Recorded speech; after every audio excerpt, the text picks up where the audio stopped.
സംസ്ഥാന ബജറ്റിൽ തിളങ്ങി വിദ്യാഭ്യാസ, ആരോഗ്യ, സാമൂഹ്യക്ഷേമ മേഖലകൾ. വിദേശ വിദ്യാർത്ഥികളെ അടക്കം ആകർഷിക്കാൻ വിദേശ സർവകലാശാല ക്യാമ്പസുകൾ കേരളത്തിൽ സ്ഥാപിക്കും. പൊതുവിദ്യാഭ്യാസ മേഖലയ്ക്ക് 1032.62 കോടിയും കാരുണ്യ ആരോഗ്യ സുരക്ഷാ പദ്ധതിക്കായി 678.54 കോടി രൂപയും വകയിരുത്തി. 5 പുതിയ നഴ്സിംഗ് കോളേജുകൾ ആരംഭിക്കുമെന്നും ധനമന്ത്രി കെ.എൻ. ബാലഗോപാൽ പ്രഖ്യാപിച്ചു. സാമൂഹ്യക്ഷേമ മേഖലയ്ക്ക് 553 കോടി രൂപയാണ് ബജറ്റിൽ നീക്കിവച്ചിരിക്കുന്നത്.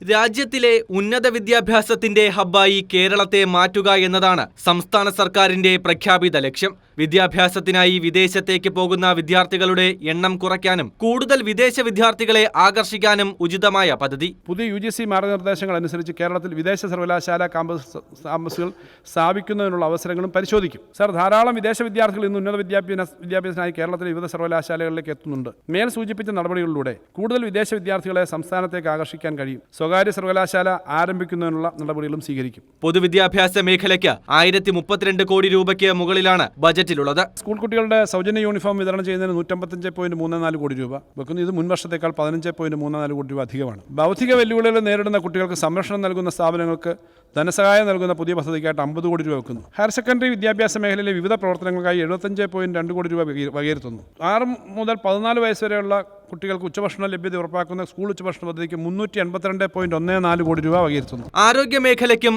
ആരോഗ്യ വിദ്യാഭ്യാസ മേഖലയ്ക്കും ബജറ്റിൽ മികച്ച പരിഗണന. കാരുണ്യ ആരോഗ്യ സുരക്ഷാ പദ്ധതിയുടെ നടത്തിപ്പിനായി 678.54 കോടി രൂപ വകയിരുത്തുന്നു.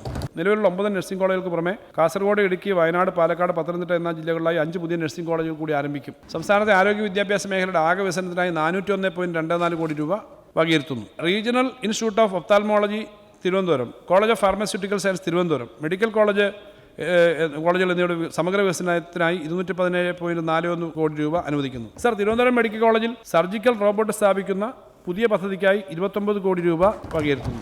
സാമൂഹ്യക്ഷേമ മേഖലയിൽ വിവിധ പദ്ധതികൾക്കായി 553 കോടിക്ക് മുകളിൽ വകയിരുത്തിയിട്ടുണ്ട്. സാമൂഹ്യ സുരക്ഷ ക്ഷേമ മേഖലയ്ക്കായിട്ട് 553.31 കോടി രൂപ മാറ്റിവെക്കുന്നു. സർ, അതിജീവനം, നൈപുണ്യ വികസന പ്രചോദനം, എൻഡോസൾഫാൻ ദുരിതബാധിതർ ഉൾപ്പെടെയുള്ള സംയോജിത പുനരധിവാസ ഗ്രാമങ്ങൾ തുടങ്ങിയ പരിപാടികൾക്കായി 10 കോടി രൂപ മാറ്റിവെക്കുന്നു. ട്രാൻസ്ജെൻഡർ വിഭാഗക്കാർക്കുള്ള മഴവില്ല് പദ്ധതിക്കായിട്ട് 5 കോടി രൂപ മാറ്റിവെക്കുന്നു. എൻഡോസൾഫാൻ ദുരിതബാധിതർക്ക് സമഗ്ര പാക്കേജിന് 17 കോടി രൂപ മാറ്റിവെക്കുന്നു.